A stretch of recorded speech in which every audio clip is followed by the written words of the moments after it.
putusin buat kembali ke mode sport. Nah, pelan-pelan dan akhirnya boom, freeze.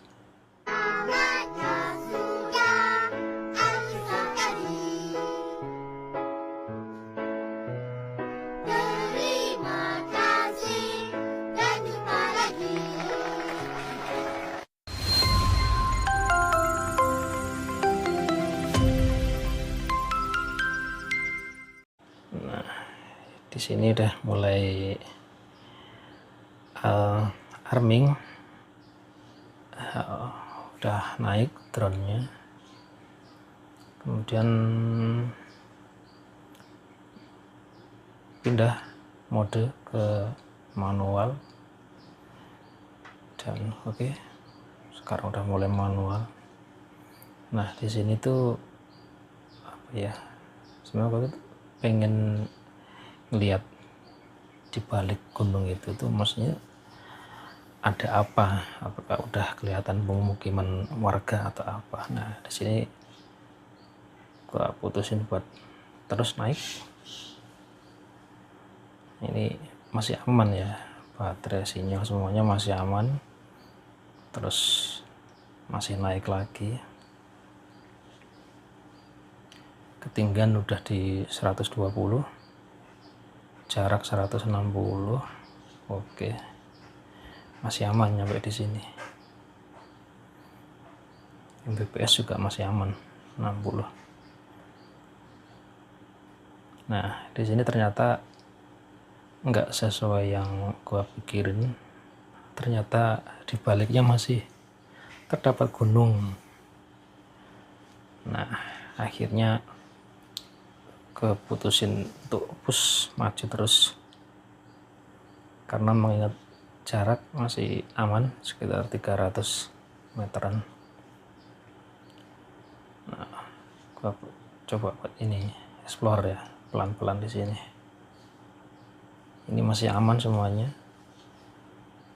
ketinggian, jarak, dan sinyal masih aman. Gua push terus nih sampai itu di itu yang kelihatan yang paling tinggi itu. Nah, sebenarnya tuh gue lupa di posisi ini tuh drone sama pilotnya itu udah kehalang sinyalnya, udah keblok gunung yang pertama tadi itu. Nah, lupanya tuh di situ buat. Karena masih terobsesi, gue putusin buat push terus nih, maju terus.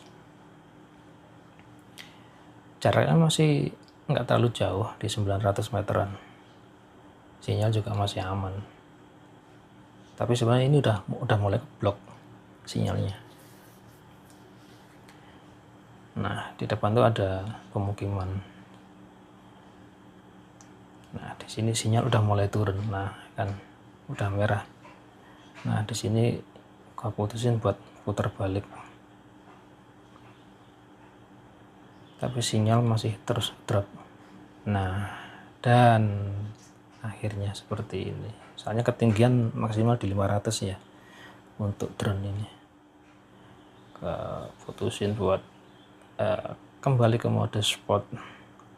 Nah, pelan-pelan dan akhirnya boom, freeze. Nah, akhirnya nge-freeze. Ini waktu gua nerbangin jadi kelihatan polos ya gambarnya, nggak kayak gini. Jadi polos yang di mode awal itu. Nah, oke. Sekarang kita akan beralih ke rekaman yang di drone-nya. Nah, ini tuh rekaman dari drone-nya. Nah, saat koneksi terputus, dia akan arahnya muter gitu ya. Jadi dia posisi ini auto RTH. Jadi buat kalian yang nerbangin drone seperti ini kemudian hilang itu sinyalnya yang ke remote dan Google, udah jangan panik ya, kalian harus tetap tenang gitu. Nggak perlu panik. Jadi di posisi ini tuh yang gue lihat di drone udah nggak ada gambarnya sama sekali. Nah setelah beberapa detik setelah auto RTH itu baru muncul. Nah ini posisi balik sendiri ya RTH ini posisinya.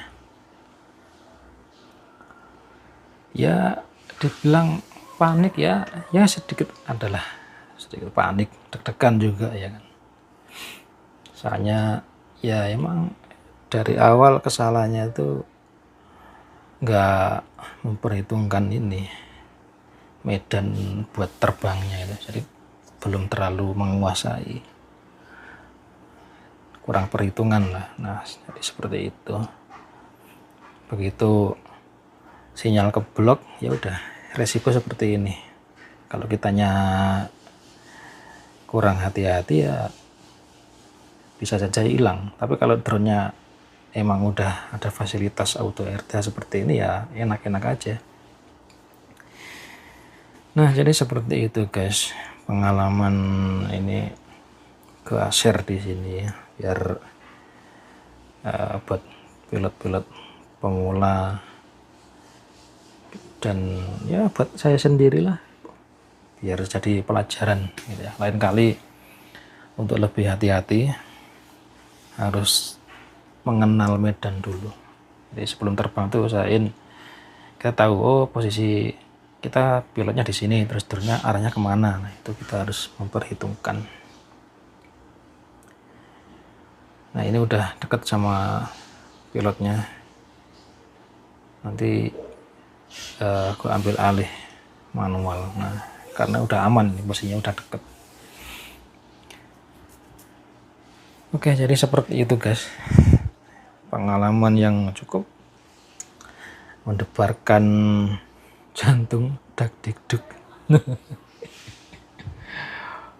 Ya emang resiko sih nerbangin drone itu ya, resikonya ya pasti ada.